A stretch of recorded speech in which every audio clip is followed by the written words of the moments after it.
Hi, this is MIcornus, Phokane, the leader and the founder of Church Governance Solutions. And today I want to deal basically with what leaders need to know to better service the congregation.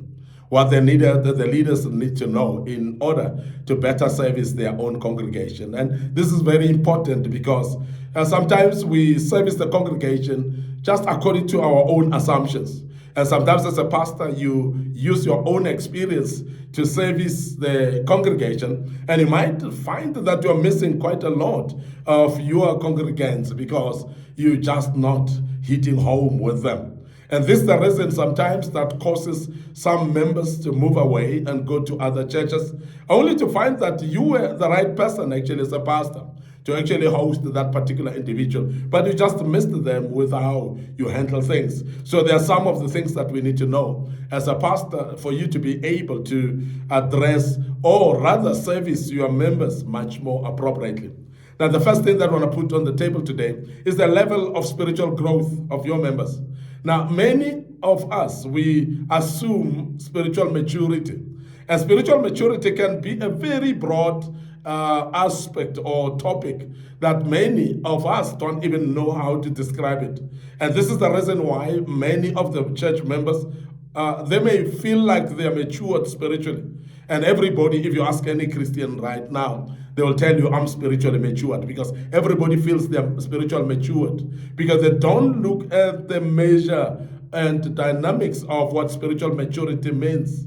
And actually, when you know what spiritual maturity means, then it's only then that you would understand. Now, but as a pastor, you should be knowing what spiritual maturity means, because some of the aspects of spiritual maturity is when people are able to deal with other people appropriately, when they are able to produce what we call spiritual fruit, or the fruit of the Spirit.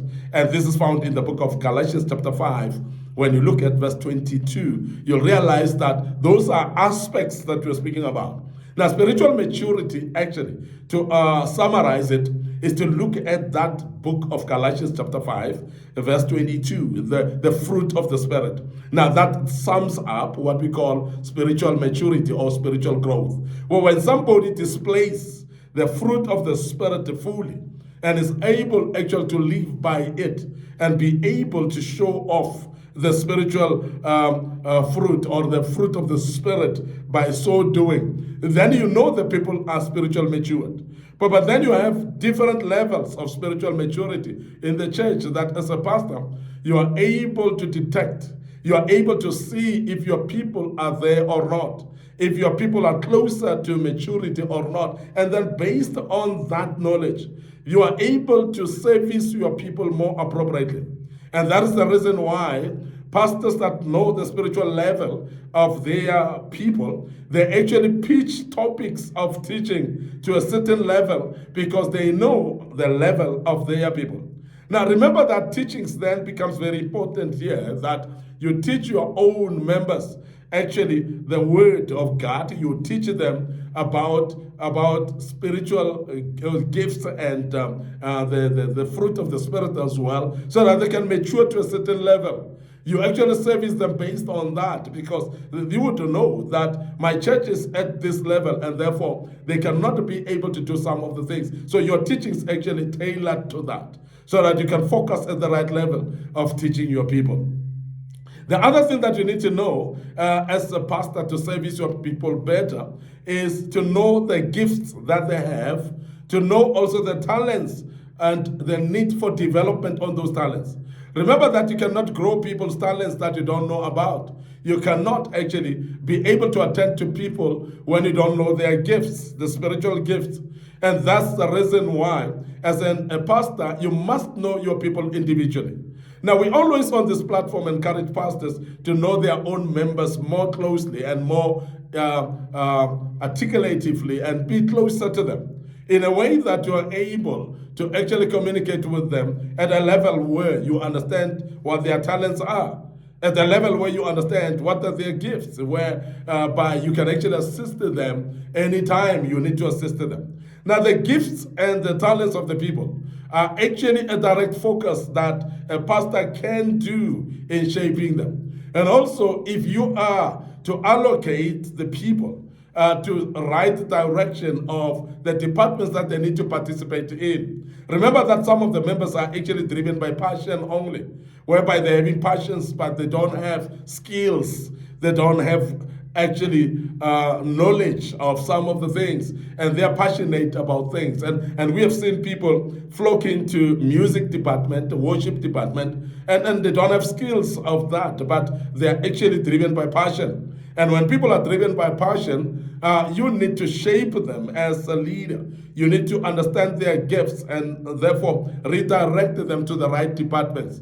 And we have seen in churches, when people are misplaced in departments in the church, they become very difficult to deal with. In fact, they cause strife to departments because they are actually doing things in departments that are not meant to be done, purely because they are misplaced in those departments. But it is the pastor who might be able to identify the gifts and the talents of the people and be able to channel them to the right departments where they will grow more spiritually because they are fitting to that department. So a departmental fit is very important for every single individual in the church, because if we don't do so, you're going to have a problem whereby people don't have a proper fit into a department, and therefore they cause strife in those departments. So therefore, identify the gifts of your people, identify their talents as well as a pastor, and be able to channel them to the right departments where they will be appropriate, and they will seamlessly do the work of God without doubt. And that's very important, and it's the duty of the leaders to be able to identify the gifts of the people and therefore redirect them. Because as I said, there are people that love participating, they want to commit, and sometimes we even blame people that are sitting and not committed in the church. Some of them are sitting because they purely don't know which department to join, because they are not aware of their own talents and their own gifts. And if you identify them earlier on, you are able to redirect them to those departments, and you'll find your people get more committed in that regard. The other thing that you need to know as a pastor of your people, so that you can be able to redirect them, to align them with the right department, to be able to assist them and service them well, is their spiritual callings or their visions. Remember that it is easier for a pastor sometimes to identify based on the individual's passion and drive and individual communication. As you communicate with them, you might be able to have a sense of what a calling this person is in, or the vision that this person is having. So therefore, it is very important actually to converse with your people. As I said earlier, that have what we call open door policy, whereby your own members are able to access you. They are able to speak to you. It might not be you as a senior pastor at all, but it might be your own subordinate pastors or your leadership, which is now your board members, which is now the board of elders, the people that are around you and assisting you. They need to be accessible enough as well, because they might be the ones who are identifying the callings and the visions of your own people. So therefore, you are able to redirect them as well. And as I said, the more you know your people, the more easier you are comfortable to allocate them to certain departments where they will be able to participate and commit in those departments even much more better. And that's the reason why the spiritual callings of your people is very important to be known to you.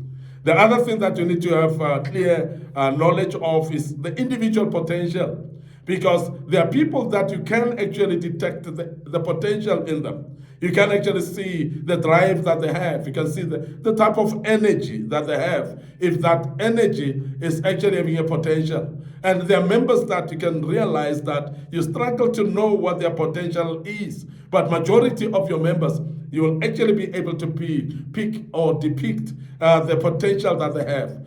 Like your own children in the house, like your own children at home. You are able to actually pick up the potential of your children much earlier on. And when you are a father or a mother in the church, in the sense of being a pastor, you are able actually to depict the potential of your own members. And based on the potential, you're able to sit down with them and shape that potential and assist them in maturing in it and let them take responsibility for their own growth. But you are there to disciple them into the potential that they have and shape some of the skills that they still need to develop within that particular potential. And when people know that you're concerned with them, they become more driven. They become more interested in serving in the church. But it's up to you to sometimes identify their potential and therefore start a project of development. And those that you can actually use in developing them maybe into leadership at some stage, it is actually the potential that you see in them. Start actually sitting down with them and developing them in a way of discipleship, mentoring them, and have some nuggets that to share with them, basically of leadership, and so that they can grow within that line. So it's very important, therefore, to know the potential of your people. Now, the other thing that you need to know is to know the level of progress made in their lives. So now, this speaks to not only progress spiritually, but it speaks also progress maybe educationally, also maybe potentially mentally, socially as well, that you might actually need the progress that they've made. And based on the progress that they've made, you can be able to shape them to the right direction. Now, for instance, if you know the school level or educational level of your members, and sometimes it becomes more important actually that you know that, so that you can actually know what they can be capable of doing or that they cannot be. And also that is very key also, because based on the progress of someone, you are able actually to facilitate their further growth. And through mentorship, as I've said, and through development of greater account. Now, I want you to also realize that these people may not need you to become the one who's mentoring them, who's developing them. There might be some of the members that can develop them within the church. For an example, if you're having people that are having potential to become business people, you can actually connect them with some of the business people in the church who can actually mentor them in business, and you can actually develop them in that regard. So it doesn't necessarily need to be you as a pastor discipling and mentoring people into certain areas of their lives. It could be that you have got people of expertise within your church that you can actually network them together and get them to collaborate in this regard, where they learn and they grow and they mature as well to a certain level that they need to mature. I want to end up here today. Your host, MIcornus Phokane. I'm the leader and the founder of Church Governance Solutions. Remember, on this platform, we are restoring godly order in the house of the orderly God. And I want to thank you for joining us today. And we want to invite you to our social media platforms. Our Facebook page is Church Governance Solutions, and my personal Facebook page, MIcornus Phokane. So please like those pages and follow us on those pages. Don't forget our TikTok and Instagram accounts. They are under MIcornus Phokane. So please follow us on those platforms as well. And the good Lord will bless you as you do that. Don't forget our YouTube channel, whereby we have actually put a lot and loaded a lot of videos there of this kind of teachings. And they might be very useful for you. I don't know how far grown your church is, and I don't know what level it is, but this platform is a platform where we assist you to learn a bit and to articulate that which we teach in this platform, and that will help you. Remember that YouTube channel, the great thing about it is we're having a lot of videos in there, and I would love you to subscribe to our YouTube channel, and the good Lord will bless you as you do that. Now, we are checking out until we meet again with another topic, another day. May the good Lord bless you and allow us to check out right here as we say cheers for now.